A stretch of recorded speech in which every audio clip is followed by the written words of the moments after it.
ओम शांति। 27 तारीख की बाबा की मुरली। मीठे बच्चे, बाप समान निडर बनो, अपनी अवस्था साक्षी रख, सदा हर्षित रहो। याद में रहने से ही अंतमति सोगति होंगी। प्रश्न, खुश नसीब बच्चे सदा फ्रेश और हर्षित रहने के लिए कौन सी विधि अपनाते हैं? उत्तर, दिन में 2 बारी ज्ञान स्नान करने की। बड़े आदमी फ्रेश रहने के लिए 2 बार स्नान करते हैं। तुम बच्चों को भी ज्ञान स्नान 2 बारी करना चाहिए। इससे बहुत फायदे हैं। 1, सदा हर्षित रहेंगे। दूसरा, खुश नसीब तकदीरवान बन जाएंगे। तीसरा, किसी भी प्रकार का संशय निकल जाएगा। चौथा, मायावी लोगों के संग से बच जाएंगे। 5, बाप और टीचर खुश होंगे। 6, गुलगुल बन जाएंगे, अपार खुशी में रहेंगे। गीत जाग सजनिया जाग। ओम शांति। शिव बाबा बच्चों को बैठ समझाते हैं ब्रह्मा मुख से। यह है गौ मुख, बैल मुख नंदीगण है न। गीत भी सुना। साजन कहते हैं सजनियों को। अब सजनिया सिर्फ फीमेल तो नहीं, यह मेल्स भी सजनिया है। जो भी भक्ति करते हैं, भगवान को याद करते हैं, तो हो गई सजनिया। साजन तो एक है। साधु भी साधना करते हैं भगवान से मिलने लिए, तो वह भी सजनिया ठहरे। वह एक भगवान कौन?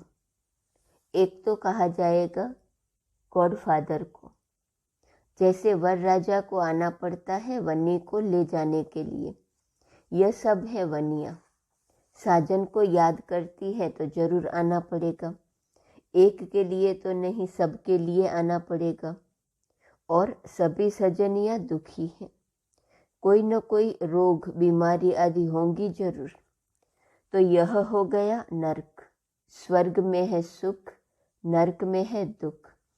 इस समय हम सब हैं नरकवासी सजनिया, अर्थात सब माया रावण की कैद में है। बेहद का बाप बेहद की बातें ही समझाएंगे। सारी दुनिया कैद में है। इसको दुख धाम कहा जाता है। धाम अर्थात रहने की जगह। कलयुग में है दुख, सतयुग में है सुख। दैवी संप्रदाय, आसुरी संप्रदाय, यह है गीता के भगवान शिव के महावाक्य। वह खुद कहते हैं सजनिया, अब नवयुग आया। यह पुरानी दुनिया है। साजन कहते हैं अब जागो। अब नया युग सतयुग आता है। गीता से स्वर्ग स्थापन किया था। गीता भारत के देवी देवता धर्म का शास्त्र है। जो देवता धर्म अब प्रायः लोप हो गया है। प्रायः अर्थात बाकी आटे में नमक जाकर रहा है। चित्र है लेकिन अपने को कोई भी देवता नहीं मानते।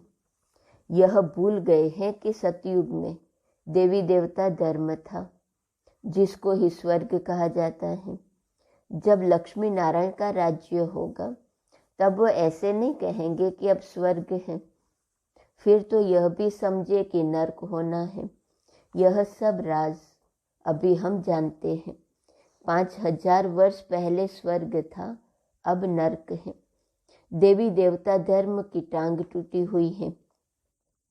यह बातें और कोई गीता सुनाने वाले बता न सके। सर्वशास्त्रमय शिरोमणि गीता है। गीता का भगवान ही गीता द्वारा भारत को स्वर्ग बनाते हैं।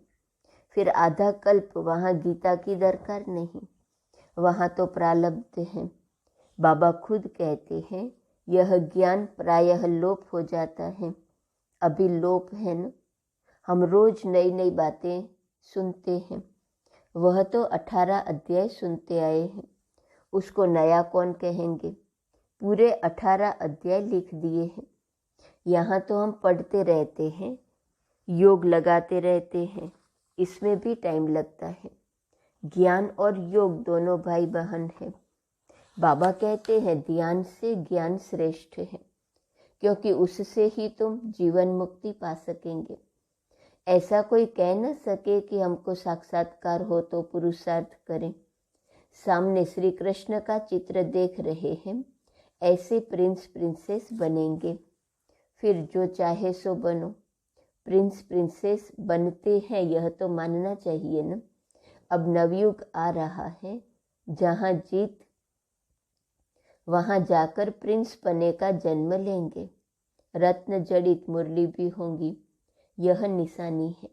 श्री कृष्ण को भी मुरली दिखाते हैं, क्योंकि सहजादा है न। बाकी वहाँ ज्ञान की कोई बात नहीं। ज्ञान का सागर तो एक शिव बाबा है। वह बाबा कहते हैं, बच्चे विनाश सामने खड़ा है, पिछाड़ी में मंत्र देने वाला कोई नहीं रहेगा। अंतमति सो गति गाई हुई है न। अंत में मेरी याद रखेंगे तो गति मिल जाएगी। तुम आजकल करते आए हो। 2-4 इत्तेफाक दिखाऊंगा कैसे अचानक मनुष्य मरते हैं। उस समय मंत्र तो याद कर नहीं सकेंगे। समझो अचानक छत गिर पड़ती है, उस समय याद कर सकेंगे। धरती हिलेंगी, उस समय तो हाय हाय करने में लग जाएंगे। बहुत समय से प्रैक्टिस होंगी तो फिर उस समय अवस्था हिलेंगी नहीं। साक्षी हो, हर्षित मुख बैठे रहेंगे। मनुष्य तो थोड़ा आवाज से डर के मारे भाग जाएंगे, तुम कभी भागेंगे नहीं। डरने की बात नहीं। जैसे बाबा निडर है, बच्चों को भी निडर बनना है। बाबा कहते, बच्चे अब नवयुग आ रहा है, अब अपने को इंश्योर कर दो। सारे भारत को तुम इंश्योर करते हो। बाप से ताकत लेकर भारत को तुम इंश्योर कर रहे हो।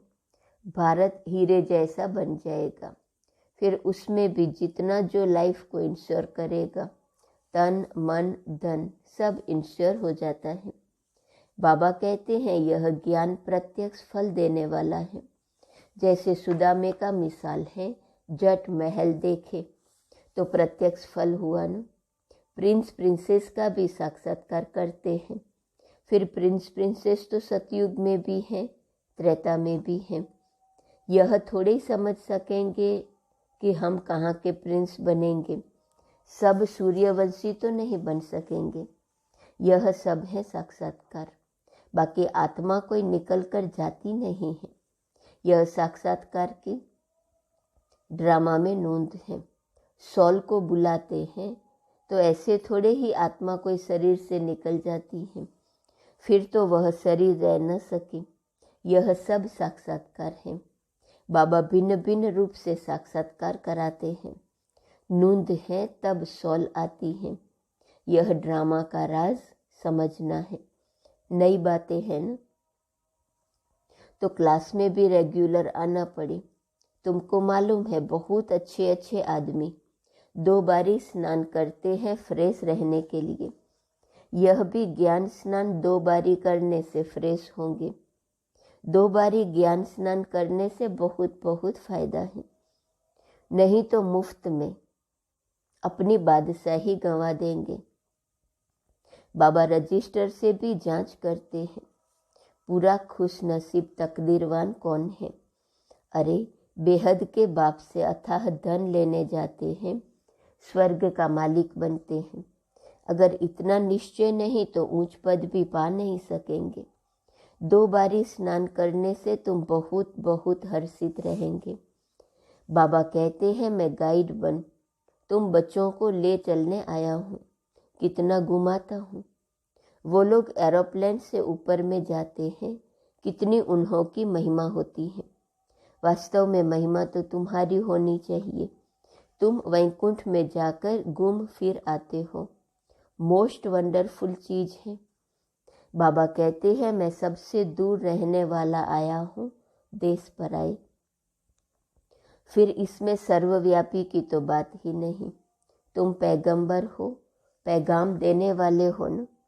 मैं भेज देता हूँ। यह भी ड्रामा में नोंद है। ड्रामा अनुसार हर एक को अपना पार्ट बजाने आना पड़ता है। फिर मैं भी आया हूँ, आकर पढ़ाता हूँ। यह तो गीता पाठशाला है। उन सत्संगों में तो तुम जन्म जन्मांतर जाते रहते हो। एक कान से सुना, दूसरे से निकला। एम ऑब्जेक्ट कुछ नहीं। अभी तो अंदर में खुशी की तालियां बजती रहती हैं। स्टूडेंट लाइफ में जो अच्छा पढ़ते हैं उनको तो खुशी रहती है ना। बच्चे के संबंध की भी खुशी होगी, टीचर को भी खुशी होगी। यह भी माँ बाप है, टीचर है तो खुशी होती है। बच्चों का फर्ज है पढ़ना। अब बाप सन्मुख आया हुआ है तो एक बाप से ही सुनो। तुम आधा कल्प बहुत भटके हो, अब भटकना बंद करो। परंतु वह भी तब होगा जब पूरा निश्चय हो। मनुष्य कहते हैं कि कलयुग में इतने वर्ष पड़े हैं। तुम जब उनको बताएंगे तो वह कहेंगे यह सब कल्पना है, जादू है। बस अबलाएं वहां ही बैठ जाएंगी। बाबा अपनी तरफ खींचते, मायावी पुरुष फिर अपनी तरफ खींचते, बीच में लटकते रहते हैं। बाबा समझाते हैं, बच्चे जब तक 2 बारी ज्ञान स्नान नहीं किया है तब तक कुछ फायदा नहीं होगा।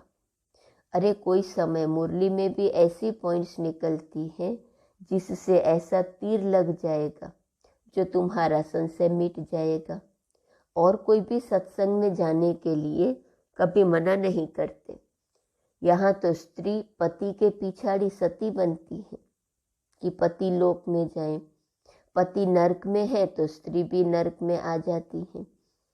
अब तुम दोनों स्वर्ग में जाने के लिए पुरुषार्थ करो। बाबा ने कहा और कोई भी सत्संग में जाने के लिए कभी मना नहीं करते, यहाँ के लिए मना करते हैं क्योंकि यहाँ पवित्र बनने की मुख्य बात है। अबलाओं पर कितने अत्याचार होते हैं। बच्चियां कहे हम शादी नहीं करेंगी, वह कहे शादी जरूर करनी है। बाबा कहते बच्चियां इस अंतिम जन्म में शादी करने से मोह की जाल बढ़ती जाएंगी। पति में मोह, फिर बच्चों में मोह, पियर घर ससुर घर में मोह। आज बच्चा जन्मा पाल्टियां देंगे, कल बच्चा मर गया तो हाय दोष मचा देंगे। सतयुग में तो तुम बहुत खुश रहेंगे। बाबा समझाते हैं बच्चे घर घर को स्वर्ग बनाओ, चित्र रख दो। जो भी आए बोलो स्वर्ग के मालिक बनेंगे, आओ हम समझाएं। बाबा बहुत अच्छे अच्छे स्लोगन्स बताते हैं। 2 बारी स्नान करने से तुम बहुत गुलगुल बन जाएंगे, अपार खुशी रहेंगी। कहा जाता है ईश्वर की महिमा अपरम अपार है, तो तुम्हारे खुशी की महिमा भी अपरम अपार हो जाएंगी। गीत की महिमा भी अपरम अपार है। तुम कहेंगे गीता से हम स्वर्ग का मालिक बन रहे हैं।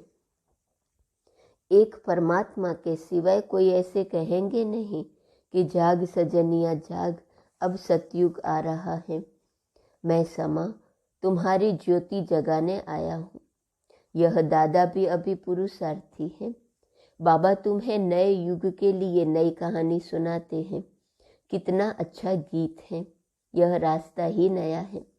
वह लोग कहते शास्त्रों से ही भगवान का रास्ता मिलेगा, फिर कह देते सब ईश्वर ही ईश्वर है, उसकी ही महिमा है। हम तो दुनिया में आए हैं खुशी मनाने, कुछ भी खाओ पियो मौज करो, आत्मा पर लेपचेप नहीं लगता। अपनी गंदी तृष्णाएं पूरी करने के लिए आत्मा निर्लेप कह देते हैं। ऐसे के संग में कभी फंसना मत, तुम हो हंस। बाबा कहते तुमको बिल्कुल प्योर बनना है, विकार में जाना तो क्रिमिनल असॉल्ट है। भल मेरी बात अभी नहीं मानो, अभी स्वच्छ नहीं बनेंगे, मददगार नहीं बनेंगे तो धर्मराज द्वारा बहुत सजाएं खानी पड़ेंगी। याद रख लेना, भगवान ने नया संसार दिखाया है। तुम नए संसार के मालिक बनने आए हो तो अपने दिल से पूछो, हम सौतेले हैं या मातेले? शिव बाबा है दादा, ब्रह्मा है बाबा, हम हैं पोतरे पोतरियाँ। यह ईश्वरीय कुटुंब है। दादा याद नहीं पड़ेगा तो वर्षा कैसे लेंगे, इसलिए दादे को जरूर याद करना है। बाप के सिवाय दादा कैसे होगा? दादा है, तुम पोतरे हो। बीच में बाप जरूर है। पोत्रों का हक है दादे पर, इसलिए कहते हैं तुम दादे से प्रॉपर्टी ले ही लेना। खुशी की बात है ना। हम शिव भगवान की गीता से भारत की तकदीर हीरे जैसी बना रहे हैं। एक गीता ही हीरे जैसा बनाती है, बाकी सब कौड़ी तुल्य बना देते हैं। भारत की तकदीर को एकदम लकीर लग गई है। अब फिर बाप भारत की तकदीर जगाते हैं। मनुष्य गीता का छोटा लॉकेट बनाकर भी पहनते हैं, परंतु उसके महत्व को कोई नहीं जानते।